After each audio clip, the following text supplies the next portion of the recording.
Hey, so here I am in my house, and this is one of our masks we sell on Redbubble. This is the Windwalker mask, so if you want one, that's where to find it.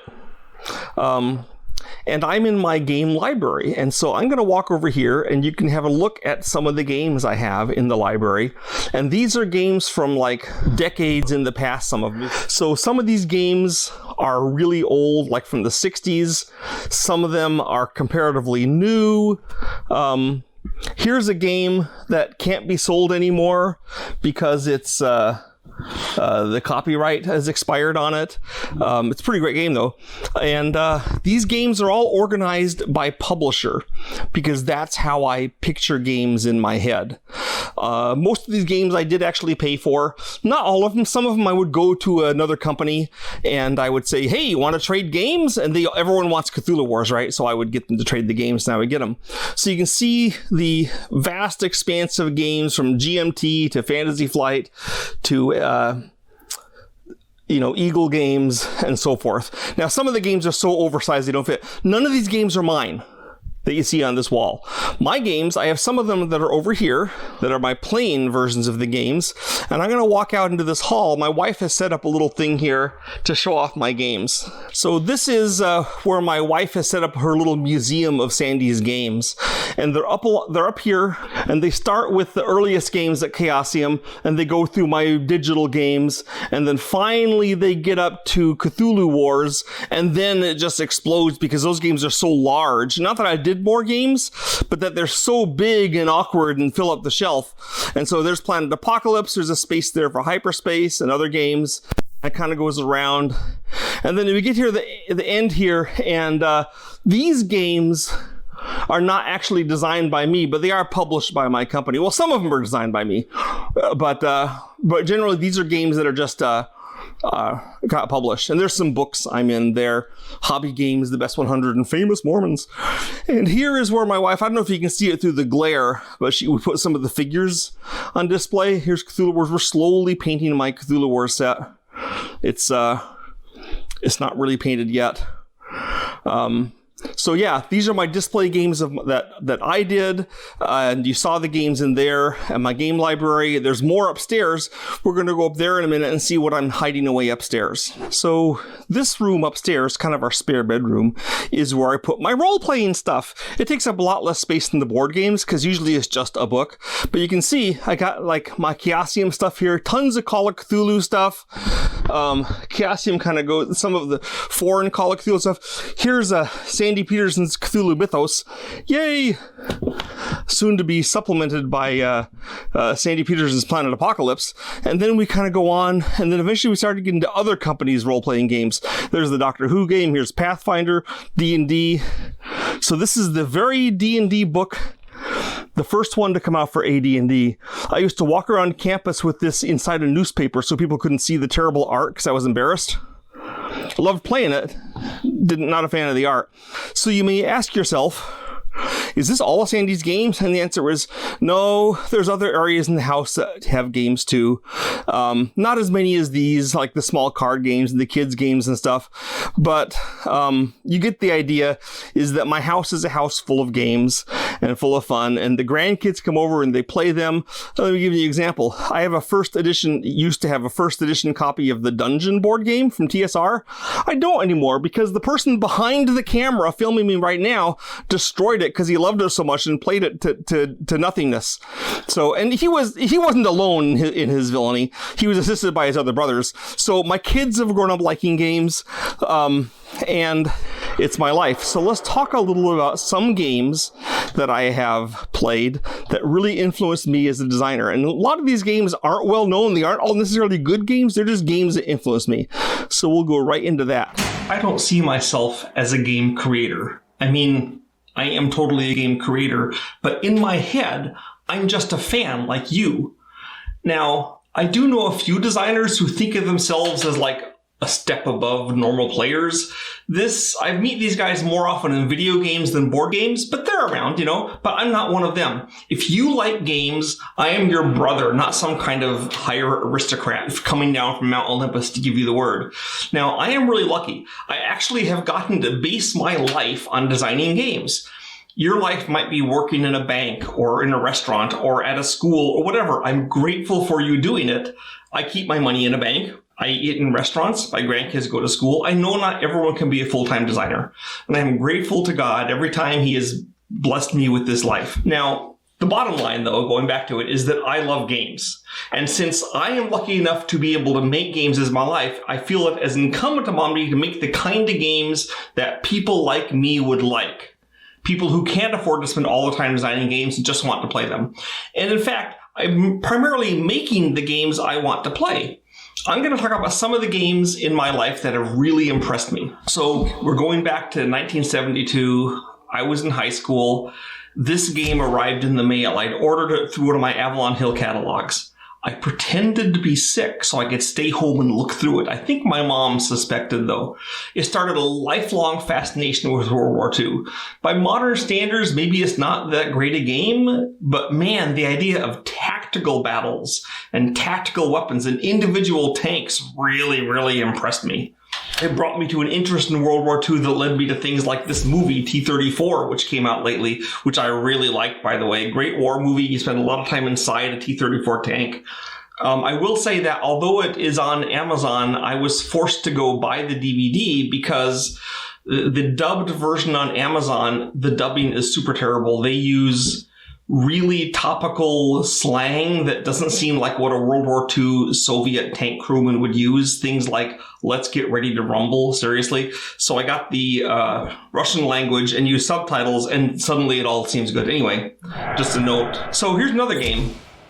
Now, we played the heck out of this game, and it was the first game I ever played that had an actual control panel to control your ship. That was an innovation I appreciated. This was made by Lou Zacci. Thanks, Lou. Now, I'm actually producing my own game that has space combat and my own ship. I have a board, though. Alien Space, you just played on your carpet. Watch for my game sometime in the near future. I really like Alien Space. It was so fun to have every ship with a different secret weapon, all the ships moving around, targeting things with your... you had a string attached to the middle of the counter that went out 6 feet. Well, this was in high school again. Well, I went into college, and I was still hooked on games. And in 1974, I picked up Dungeons & Dragons, the first version. Wow. It was so broken that the magic system didn't make any sense. There wasn't really a combat system. But there was something there, something in the idea behind it that was interesting. So our group played this a lot. I actually had several copies of the first edition of D&D, and you're wondering what I did with them. And the answer is that I stored them in my dad's basement, and they were all destroyed by mildew. So, but it wasn't perfect. It was actually not that. The idea was genius behind D&D, but the actual game itself was like pretty amateurish. So as time went on, other RPGs came out because D&D showed the way. It's like once the first guy goes across the Atlantic Ocean, everyone can do it. You just have to be shown. So we played the Fantasy Trip. We played Chivalry and Sorcery. We played Empire of the Petal Throne and Boot Hill. But it wasn't until 1978 that our D&D killer game came that fired D&D for us. Until then, what we'd play like the Fantasy Trip and D&D, about 50-50 for about a year. Then we discard the Fantasy Trip. Then we played Villains and Vigilantes and D&D for about a year. Then we get rid of Villains. And we kept doing this. D&D was always the core thing. Well, in 1978, the game RuneQuest came along. And it was based on this board game I played called White Bear Red Moon, and I really liked it. And one of the problems that D&D had was that it didn't really simulate the stories that I'd read about sword and sorcerer. Like when I read Conan, there's a scene, for example, in one of the Conan stories where Conan is robbing, this mansion, and the guard gets the drop on him with a crossbow, and Conan totally surrenders. And in D&D terms, this would make no sense because the guard is clearly portrayed as a very low-level character, and even if it wasn't, a crossbow gets one shot, right? Conan is like the mighty swordsman. Conan doesn't dare move because if he gets shot with the crossbow, it might kill him. Well, I mean, in D&D, a bolt from a crossbow won't kill you. So obviously D&D isn't reproducing something about those games that I liked. The character classes always bothered me because why can't a person learn two different things? It was all these aspects of old D&D kind of were obstacles to fully plunging ourselves into the game. Well, RuneQuest came out, and all of a sudden, now we had a game where if someone got the drop on you with a crossbow, you might surrender because he could kill you. You had a game. You could have a variety of skills. You couldn't describe your RuneQuest character by saying I'm a 9th level insurance salesman. You had to say like, well, I'm really good at riding and I can shoot a bow and I have a little bit of like low level magic. And that would describe your character. Well, we started out like every other game. We played about 50-50 D&D and about 50-50 RuneQuest. And then by the end of the year, we were only playing RuneQuest. And then that eventually led me to go and work for Chaosium and went on, and you can learn about that. So here is another game I really like called Battle for Germany. And the reason I really liked this game was because it had an amazingly innovative idea, which is it starts in December of 1944 at the Battle of the Bulge when Germany's just about to go down the tubes. And it's a 2-player game, and one player plays the USSR, and the other player is the Western Allies. And the USSR both players are trying to get to Berlin. Well, the Russian player also controls the German forces on the Western Front, and the American-British player, and Canadian, all those guys, also controls the Eastern Front Germans. When you're playing the Western Front characters, units, you're trying to break through the German lines and get to Berlin. And then you play the East Front Germans, you're trying to hold off the Russians so you can get to Berlin first with the West, right? And vice versa if you're playing Stalin's guys. But the thing that was cool about this was that this means that both sides get to be the all-powerful, super mobile, well-resourced, giant, unstoppable army. And both sides get to be the last-ditch defenders trying desperately to hold off this behemoth. So you got to see both things at once, and that was really cool. So that was a good design. Now, in the same time frame as you were playing this game, we came across this game, Cosbook Encounter. Now, Cosbook Encounter is what I think of as a game designer's game. Game designers all know about this game. We all really like this game. It inspired so many things. I'm not sure if it's so well known to the general public, but it's never been out of print. It has lots of additions.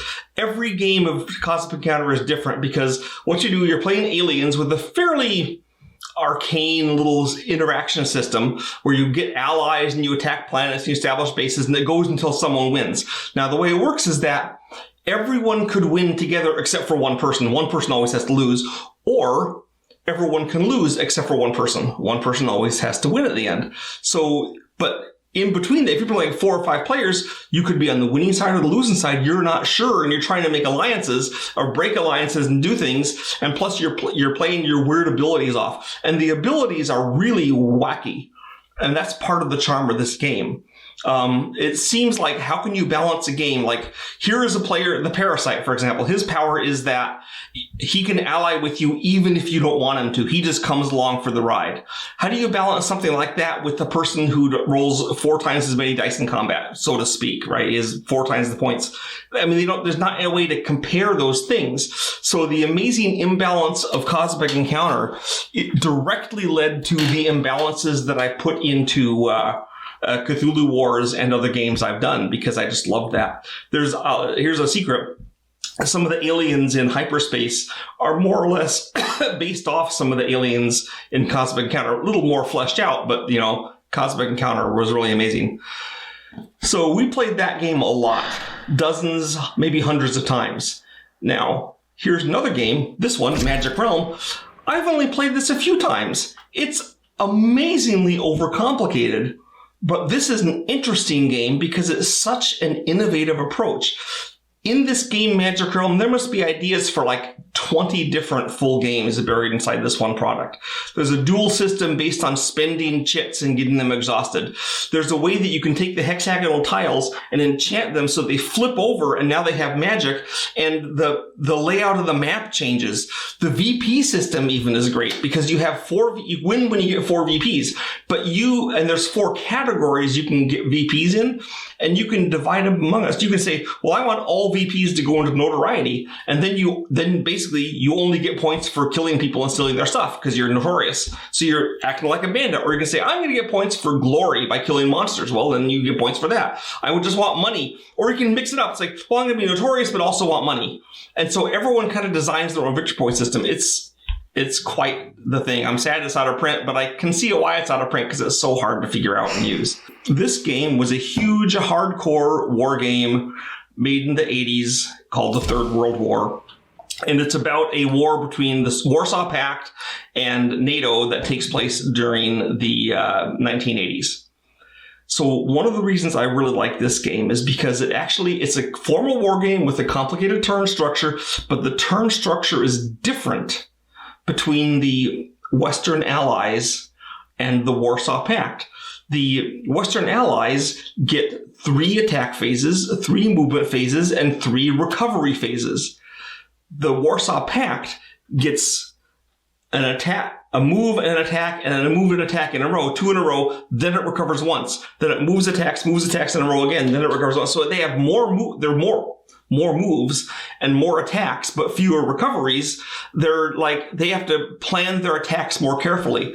It's also interesting because the way the two armies have to fight is different. In general, the Western forces are better trained. Not all of them, but a lot of them are. And the Russians start with their best units up front. And then they get their beta wave of the first group of reinforcements from Russia. Then they get the third wave, and they keep going down in skill because, of course, these are reservists. But they have all the firepower, and they have a short time they can win. It's just a fun thing. And the fact that the two sides have a different turn is something that I like so much that I've used it in an upcoming game of mine called Invasion of the Brood. Okay, here's another game I like a lot. And this whole essay is just me talking about games I like, for whatever reason, the games that appeal to me as a designer as well as a player. So this is Napoleonic Wars from GMT. And one of the things I like about this is that it has all the different countries from the Napoleonic Wars. So you have Prussia and Russia and Austria, France and Britain. There's other countries, but those are minor. No one wants to be Turkey or Spain in Napoleonic Wars, right? So those aren't really players. They're just tools for the guys.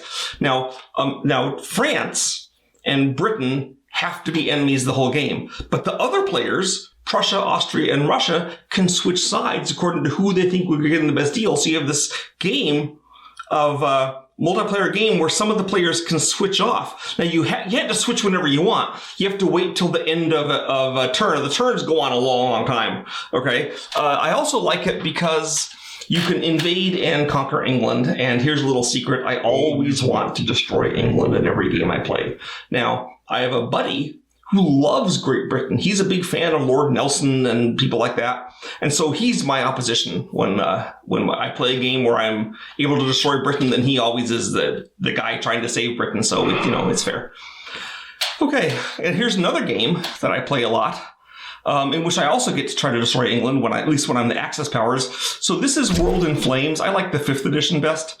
But this is an interesting game because it has all of World War II. Usually World War II games do things like they skip the Chinese front. They say, well, it didn't really matter. Or they skip some other aspect of the game, or they force France to surrender or something, whatever they do. This lets you do all those things for yourself. And it came with another game called Days of Decision, which let you start playing in 1936, so you could do the politics leading up to it. You could do the Spanish Civil War, if it even happens, because it doesn't always happen, So I've had the Spanish Civil War happen where the Republicans win, and they're a big major help for France, and then the Germans came crashing through the French and then down through the Spanish and captured Gibraltar right away. And World in Flames takes months to play. I set it up in a spare bedroom, and me and my buddy play it about once or twice a week until we get to a decision.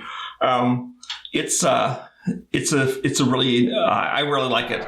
Now, that's a sample of some of the games that influenced my life as a designer. A lot of them are really hard to find. And one thing you're probably going to notice is that a lot of these games are historical topics. They're like World War II or whatever. But my games are so far never on historical topics. I think part of the reason that I haven't done a historical game is because so many great designers have focused on these struggles to the point that I don't think I have that much to add. What can I offer to a game about the Battle of the Bulge that hasn't been shown in like a dozen other games on the topic? You see, I'm not thinking like a designer. I'm thinking like a player. I design games that I want to play. Before Cthulhu Wars, there wasn't a game about giant Lovecraft monsters destroying the world with over-the-top powers. I made one. I borrowed ideas in it from these other games that I talked about, but I made this game so I could play it, so I could have Cthulhu feel different from the Crawling Chaos and both be fun. There wasn't a game about hell rising up to destroy the world until Planet Apocalypse for me. This is a character advancement tower defense game with enemies like Doom. I made it because I liked Doom and I like Quake and I want to have a board game version. So again, I made one so I could play it. Fun fact, I had Planet Apocalypse not have a player as the demons, but only as heroes. It's co-op because that way I could make the demons as gross and unfair and over the top as I wanted. And it just made it more interesting challenge instead of people thinking, well, the demon player gets too much stuff. I never had to nerf the demons. Here's a game that hasn't come out yet that I'm really excited to have come. Hyperspace. There isn't a strategy game with a lot of wacky and interesting aliens, in my opinion. Most games, the aliens are really pretty similar with just tiny changes of humanity. I wanted big changes. I wanted changes like you had in Alien Space or in Cosbook Encounter. So I made this game with the aliens have really big switches in what they do. Sadly, it's not out yet, thanks to various problems in the world. But man, I can't wait to get it out. I'm really looking forward to playing that in the full version. So yeah, that's my story. When I want to play a game that doesn't exist yet, I try to build it. I've been doing this my whole life. I designed a game when I was 14 about a super powerful cyborg tank that was opposed by dozens of smaller units, like the game Ogre. It's based on a story I read in a science fiction magazine called Gotlos. Probably that's where Steve Jackson got the idea too. I designed an ancestor of role-playing games when I was 17, in which you played a sword-fighting musketeer. I kind of missed the boat on both those, but you know, Steve Jackson's Ogre and Dungeons & Dragons are both better than what I would have done at that age. And at least now, I have more arrows in my quiver, more games I've done, more topics. I haven't run out yet. And as long as I keep finding game things I haven't done yet, I'll keep doing them. And I promise that I'll be doing them from the viewpoint of a fan.